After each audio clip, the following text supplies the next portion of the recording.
What's the difference between Russian pronouns the and we?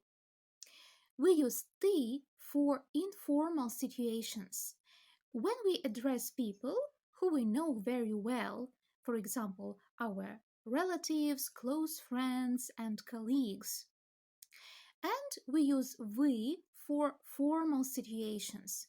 When we address people who we don't know very well, for example, strangers, some officials, sales assistants, waiters.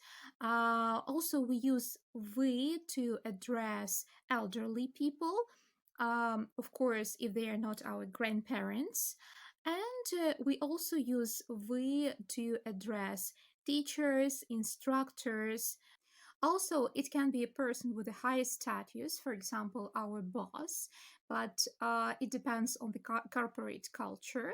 Sometimes we use the to address our bosses.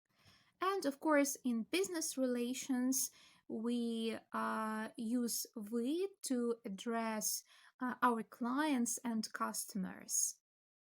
Dear friends, write in the comments, do you have the difference between the and we in your native language?